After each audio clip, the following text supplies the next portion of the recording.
Hola, estoy aquí en entrevista de de mi actividad para analizar la diversidad cultural considerando el método etnográfico y voy a entrevistar a Pilar Marcuy, la ama de casa, y vamos a platicar un poco de cómo ella ha definido su identidad cultural.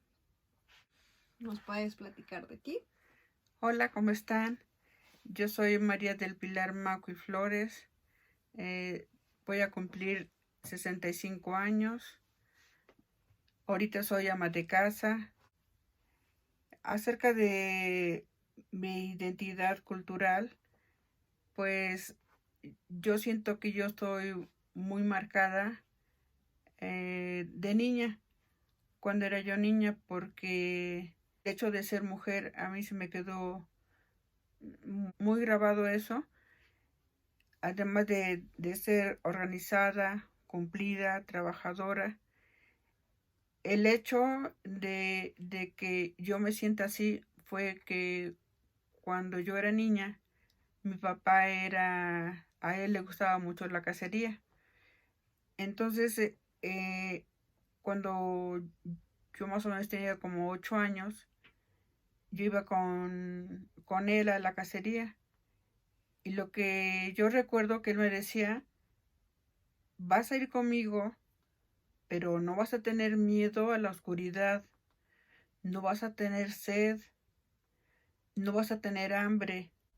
Pero además de eso, implicaba muchas cosas, porque cuando él iba, toda la gente que estaba pues en esa montaña o en ese pueblo, se acercaba a él, y cuando ya se cazaba el animal, se iba a donde había una fogata, a donde había mujeres, a donde había niños, y toda esa carne se compartía con ellos. No nada más era el hecho de que ella lo mataba y ya, sino era el hecho de que convivía con esa gente, y esa carne se le daba a toda la gente que estaba ahí, y era como una algarabía que todos estaban contentos. A los niños les gustaba mucho también estar en la fogata. Luego había pues cuentos.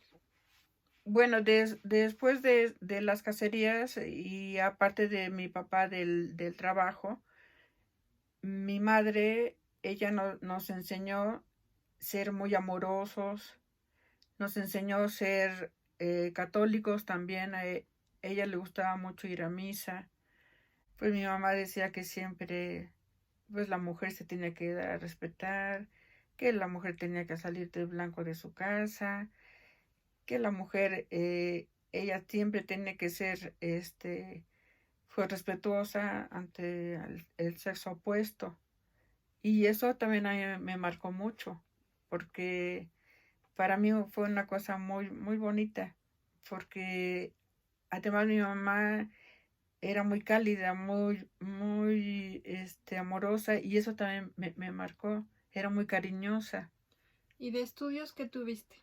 Kinder, me fui a la primaria, después a la secundaria, y después de la secundaria, esa ya no la terminé, pero me fui a estudiar para secretaria corresponsal. De ese también, ese sí lo terminé.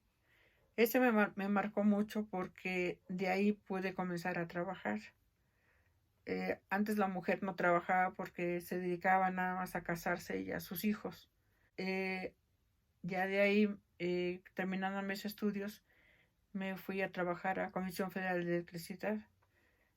Esa para mí fue pues un trampolín muy grande, porque yo me sentí como mujer muy exitosa, me sentí satisfecha de mí misma, porque logré lo que yo quería hacer en ese entonces.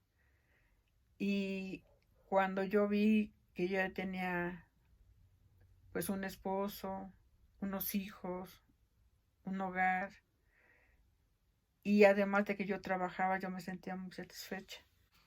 Ok, ¿me puedes decir tres características de tu identidad? Bueno, tres características de mi identidad como mujer que soy.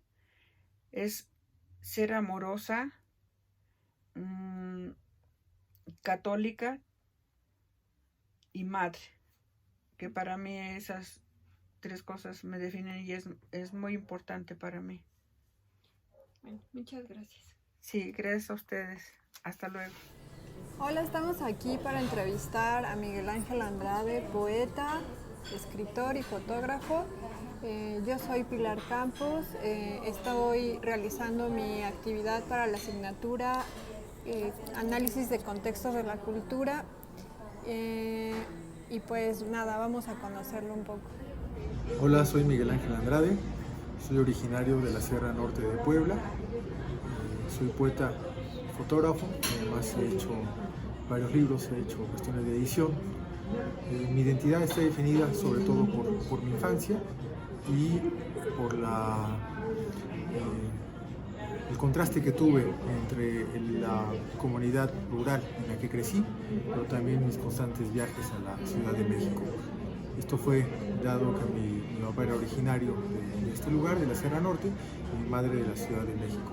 Entonces tuve una infancia que estuvo decidida por viajes continuos, pero también por una exploración permanente de espacios dedicados al arte. Por ejemplo, museos, cine, obras de teatro y una continua exploración de la ciudad. Asimismo, por el lado de la Sierra Norte, una libertad permanente de la que ya no pueden gozar ahora los niños. Estas dos libertades me parece que confluyeron en mis aficiones actuales, que son la poesía y las artes visuales, pero en especial la fotografía. Creo que el contraste del ambiente urbano y el contraste del ambiente rural me permitieron desarrollar una observación que se fijara sobre todo en los beneficios de cada una respecto al desenvolvimiento como persona, como ser humano. En la adolescencia descubrí la literatura y en especial la poesía. Fue revelador para mí porque me abrió el camino del lenguaje y sobre todo la perspectiva del instante. Es decir, el poema es una de las dimensiones donde se puede ingresar a la revelación de ser en muchos ámbitos, desde el ámbito, por ejemplo, amoroso, desde el ámbito del ser, el ámbito de la naturaleza.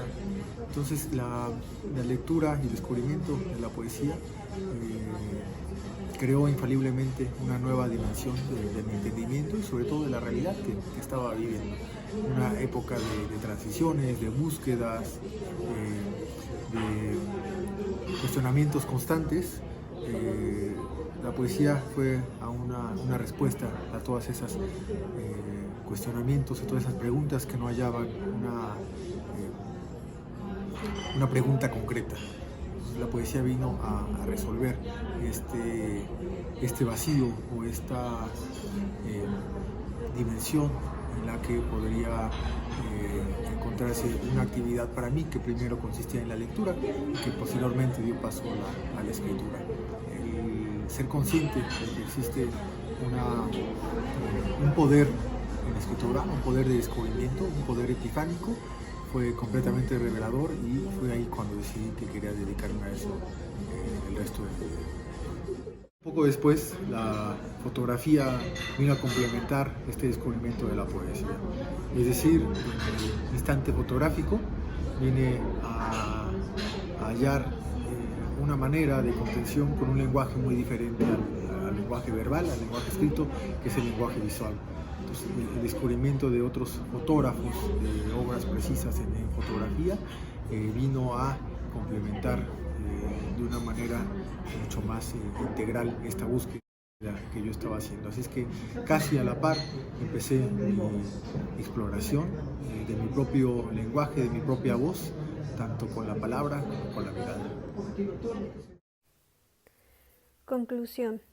Considero que queda expuesto el significado de identidad cultural para ambos entrevistados, ya que en sus historias de vida queda reflejado sus rasgos culturales. Identifico la infancia como mayor influencia. Las diferencias son muchas y bastante evidentes. Vamos a analizar un poco la identidad de nuestros personajes. Ay, me pasó un mosco. Ahí está.